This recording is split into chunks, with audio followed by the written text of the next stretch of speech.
We go to the Lewis Automotive Group hotline where our friend Kyle Southerland is patiently waiting on us. Kyle, what's going on, man? Now, did you make it to camp today, or we just we listening and watching this thing remotely?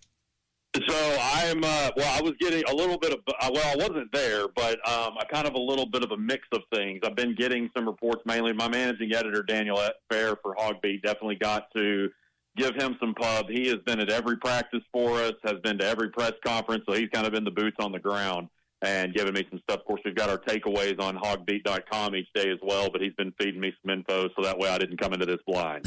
So before we talk about kind of what's been going on, I saw this I saw this Instagram reel. Bentonville High School, did you see this, Kyle? Got ranked as the number 3 high school athletics program in the country. I did not, but I'm not shocked at all. I did not hear that. I know they've had a lot of football success, but when you think about some of the other success on that campus, that just kind of caught me off guard that they were ranked of all. Like, it'd be one thing if it was in Arkansas, but of all high schools in the country, they got ranked 3rd best athletics program in 2025. Yeah, no, that's pretty impressive. And like you said, it doesn't shock you. I mean, if you just go to football alone and you see just the stadium and the entrance they have, it's very unique, not just in the state, but nationally. But of course, they've got a pretty much perennially nationally ranked softball program, which I covered pretty heavily when I was doing prep high school athletics and all that. But yeah, you're right. They've got a pretty well-rounded athletic program, and when you've got the athletic facilities to go with it, you're going to get some attention outside of the state border. Kyle, I know you follow high school football pretty closely in this state.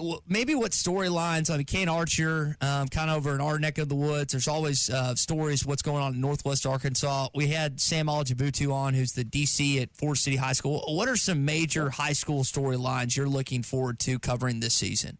Well, just in your neck of the woods, Kane Archer right there. I mean, what he did, of course, 2-time state champion quarterback, and last year had more touchdowns than incompletions, just that crazy stat. So it's hard to ask for much more than what we've already seen from him. A real interesting story in your area, and so kind of, at least in your region, in Mansfield, if you follow that football team, they've been a really successful 3A program over the past couple of years. I think they've made back-to-back semifinal runs in 3A, if I'm not mistaken, but Burton is a name that you need to know because they've got about 7 or 8 brothers. A couple of those have graduated, but multiple of them are contributors and very high-quality contributors for the junior high and senior high teams. So that's a really unique story for a small school kind of in that region. Okay. Well, there's always something high school football going on. I know people now are excited about 22 days out from Razorback football, but high school football will be here before we know it. Kyle, from maybe what you've, I don't know, just like kind of what you've listened to, what you've monitored from Arkansas football thus far. We've listened to Sam Pittman. We've listened to Ben Souders, a lot of the assistant coaches, Eric Mateos. What has been maybe the biggest storyline you've taken away through, I guess, about a week of fall camp? Well, if you talk about all of the coaches talking, we'll get Colby Smith here in about 20 minutes, or about 30 minutes or so, the running backs coach, but the coaches that we've heard from so far, I would say that just about all of them have said their position group is, or not all of them, but the majority, it seems, have said that their position group is the best that it's been since they've been there. So obviously, especially when you hear Scott Fountain say that's the longest tenured coach on staff, or now being with Pittman for 6 years there. And of course, they had worked together at previous schools, but that's the one thing, because there's so many question marks, right? And especially in this portal world, there's going to be a lot of question marks for so many different teams. But as far as the collective group of coaches, that's one thing that's really pointed out to me is, yes, I know we're going to hear our standard coach speak during fall camp and all those things, but you don't always say this is the best group I've had since I've been here. Eric Mateo said it yesterday. Scott Fountain said it. So it is nice to hear that. We just need to see those results on the field. What is the position group outside of wide receivers that you're most concerned about? I think it's pretty consensus from who I've talked to that that's the one. That doesn't mean it can't be solved. That doesn't mean they can't have success. But if you want to look what they lost to what they have, it's not close. But what's number 2? I would say for sure, and honestly, Todd, number 1 for me might be D-backs. It's just because I like the length that you have back there. I like the depth. That's one thing that Daniel had told me today about practice is really that the depth of the secondary tends to be really showing out. And again, you know, some of this stuff is against air, so it's hard to really get a true gauge on it. But the facts are the facts, and the facts are this was the worst pass defense in the entire SEC last year, 111th out of, 135, 136 teams.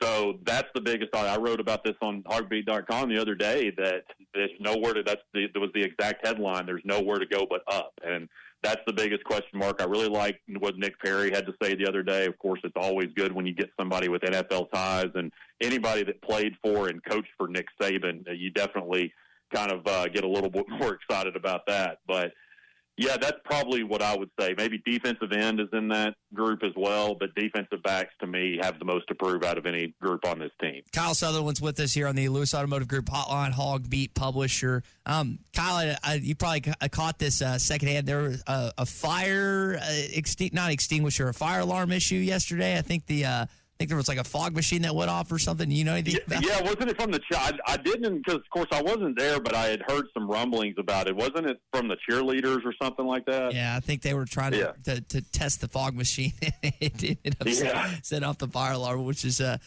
funny. We were Colton and I were kicking this around earlier, Kyle, about Arkansas's toughest game on the schedule, and you might be dumbfounded what I'm about to say, but I think it's Missouri. And in my I don't. This is probably illogical, and most things I say on air aren't. But my logic is that Missouri's going to be vying for a college football playoff spot. For whatever reason, you can't seem to beat these guys. It's at home. I think while it's Thanksgiving weekend, that used to be a big thing for Arkansas fans. Friday after Thanksgiving against LSU, I just don't think we've embraced it. And I'll listen. I'll put my hands up. I'm going to be out of town that weekend. I'll be in the big house. But I just think that game is the toughest, as weird as it is, even at home on Arkansas' schedule, even put it above LSU and Texas. Where you got the toughest at? Yeah, no, I mean, I think that's fair, Ty. I mean, I do, especially when you look at just the history of this. Now, will they be the toughest in terms of top-to-bottom talent? No, but I mean, we don't know what anybody's going to look like yet until, we get and see it in games on the field. But you have a good point. From just the mental part, I would say at this point, just because some bad things, they've beaten them once under Pittman and twice in the last however many years. So yeah, it's big time Missouri right now with the momentum. And so I think when you look at that from a mental standpoint, like you said, they may be, Missouri may or may not be vying for a playoff spot. They've got a pretty easy schedule.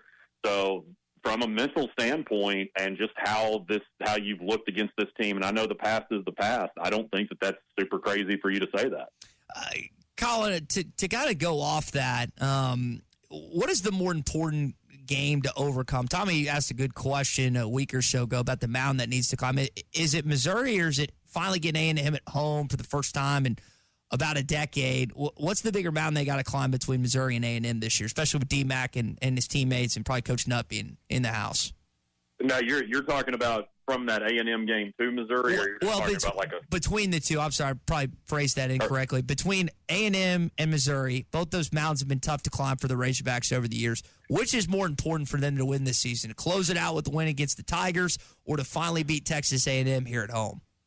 I think, to me, it's probably Missouri. Obviously, you always want to win those trophy games, especially. And I know that probably a lot of people are really excited for the A&M game to be back at a home-and-home series. So, it was cool at Jerry World at first, but after a little while, it kind of lost its luster. But at least that's my personal opinion. But when you look at Missouri, again, like you said, it's that win to close out the Razorbacks. Maybe they'll be at 6 wins, and then they'll get that 7th win and a chance at 8 in a bowl game, which I know if 8 wins against this schedule, that's going to probably make for a mostly happy fan base, of course, just depending on how the season goes overall. But I would say Missouri 100%, just because, and the fans probably too. The fans, yes, many of them. I think is it Ole Miss or A&M, Todd, that you have just a super? Oh, it's A&M. It's A&M. But I hate. I have friends that do stuff with Ole Miss, and I'm gonna go to Oxford this year and see some friends that went there, but. It's just so annoying. That game has been a good series with the exception of last year with Arkansas and Sam Pittman and Lane Kiffin there. But it's A&M. A&M is the that's what and then it's Ole Miss baseball. That's right. I remember now. Yeah. So that your disdain for A&M, that's how I've noticed that there are some that can see from the fan standpoint, mine's Ole Miss overall. But I know some for LSU, Texas, whatever the case may be. But I feel like this Missouri game, just because it is the last one of the year, the Razorbacks haven't fared against them well in recent memory in the big picture. And plus, you add in the Eli Drinkwitz effect that's just also taking social media and just the country by storm when it comes to this game. So I think that one would probably be the one that really you point to that they've got to get that win this year. All right, Kyle, before we let you go, we got a couple texts here asking about anthracite or the front-facing hogs. Which one's worse? You got about 30 seconds. Oh, gosh, man. You had to give me those two? Oh. Arkansas has to sport one of them when they host Notre Dame. Which one? If I had, look, I'm not crazy about the front facing hog. Like I hate the anthracite, so I'll pick to eliminate that. But I'm not like an extreme hater of the front facing. It's going to be my last. Like if I have 5 hats, that's going to be the 5th hat I choose. But wow. I'm not going to just throw it away. But yeah, I mean, I'm not like a super hater of the front facing hog. It's just not my favorite. But yeah, neither one of those I'm a big fan of. I didn't throw it away, but I got like a really nice pullover a couple years ago, and then I flipped it, and it had the front facing hog. I said nope, and I gave it to Savers the next day. So yeah, that happens. That happens from time to time. Well, I know you got to run. You mentioned Coach Colby Smith, running backs coach, is going to be with the Arkansas media here in about 20 minutes or so. So we'll let you run. Kyle, good stuff as always. Kyle Southerland, HawgBeat.com publisher. Appreciate you hopping on with us kind of in the midst of fall camp and everything that's going on, brother. Absolutely, Ty. Anytime. Great catching up.